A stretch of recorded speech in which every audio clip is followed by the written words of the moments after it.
In this video, we are talking about nasality in singing. Is it a good thing or a bad thing? I will also show you how you can find the right amount of nasal resonance or even how to stop singing nasally if you want to. Let's start.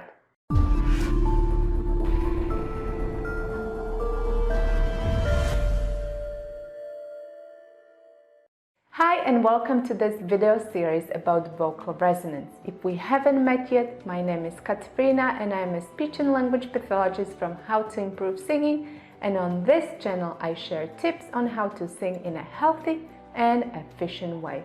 So consider subscribing to my channel and hitting that bell notification icon so that you don't miss any of my future videos. First, what is nasal resonance? As mentioned in my previous videos about the vocal resonance, humans have several vocal resonators that amplify or change the basic sound created at the level of the vocal folds, including the pharynx, the mouth, and the nasal cavity. If the sound resonates in the nasal cavity, your nose, we talk about nasal resonance. In English, there are 3 speech sounds, so-called nasal sounds, that require nasal resonance. And like in the word sing. All other English sounds are so-called oral sounds and they don't have a nasal component. During production of the nasal sounds, the pore to the nasal cavity, your nose, is open so that the sound can travel through this opening and then it resonates in the space of the nasal cavity. In order to open the pore to the nasal cavity, the soft palate has to be lowered. On the other hand, when you want to produce oral sounds, the soft palate has to be lifted and close off the nasal cavity from the pharyngeal and oral cavities. Let's explore these concepts together. First, let's find the soft palate. Put your tongue up behind your teeth and then slowly slide it back. First, you will feel hard bony structure close to your upper teeth that later turns into soft tissue. This is the transition between the hard palate and the soft palate. If you move your tongue back even more, then you will feel the edge of the soft palate and the uvula, which is the structure hanging down in your throat. You can use your finger too to feel these structures in your mouth, but be careful because some people have a strong gag reflex. During singing, we use various degrees of nasal resonance depending on the style of singing, personal preferences, and experience. Some singers are known for their nasal voices, and in some music genres, a higher degree of nasality is even admired, like in pop or country. Subjectively, we could measure the degree of nasal resonance present in singing. For example, on a scale from 1 to 10, where 1 is no nasal resonance at all, which means that the air travels just through the mouth, and 10 is a full-blown nasal resonance, which means that the air travels through the nose and then nothing through the mouth. Here is a sound, ah, which is 1 on our scale.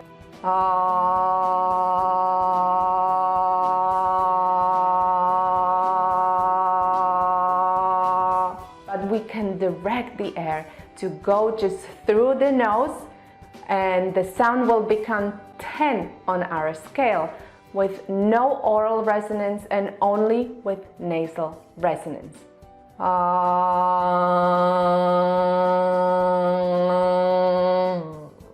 To check for how much nasal resonance you are using, you can pinch your nose and see what happens.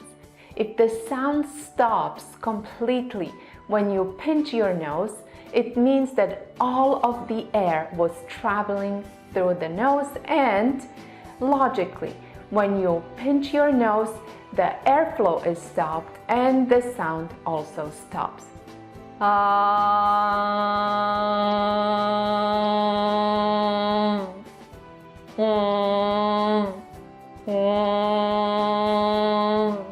On the other hand, if the sound doesn't change at all after pinching your nose, it means that the air traveled through the mouth.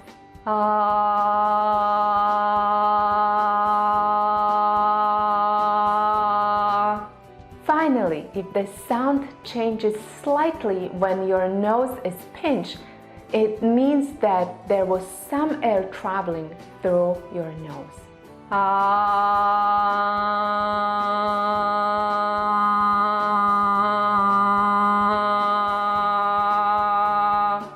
And this is how you can check for nasal resonance, as well as learn to control the amount of nasal resonance you bring into your singing. But what does it mean to be nasal? Even though there is no agreement on how much nasal resonance is too much, there are two extremes that we need to consider: hyponasality and hypernasality. When people say he has a nasal voice or he's singing nasally, they can mean two things. They may be that someone is talking like when they have a cold. This is so-called hyponasality, hypo meaning less than normal, because the air doesn't travel through the nose at all, even for sounds that require nasal resonance, and which I mentioned at the beginning of this video are and I don't think that this scenario really happens in singing. It's more present in talking, especially when someone is congested or sick. The other situation that people describe as nasal singing is true nasality, or so-called hypernasality, hyper meaning more than normal. When too much air travels through the nose, but as I said before, that is very subjective and depends on a few factors. And to make things even more complicated, being too nasal can also be a result of a high laryngeal position or overly bright sound, which are not good for most singers, as they may lead to vocal straining. What is interesting about this type of perceived nasality is that the sound appears to be nasal, but in fact there is no nasal resonance present, so no air travels through the nose. And let me mention one more concept: singing in the mask, which is known for more nasal sounding type of singing, but again, there may not be any air traveling through the nose. In fact, you can produce completely oral sounds, so no air traveling through the nose, but you can still feel vibrations in these facial bones.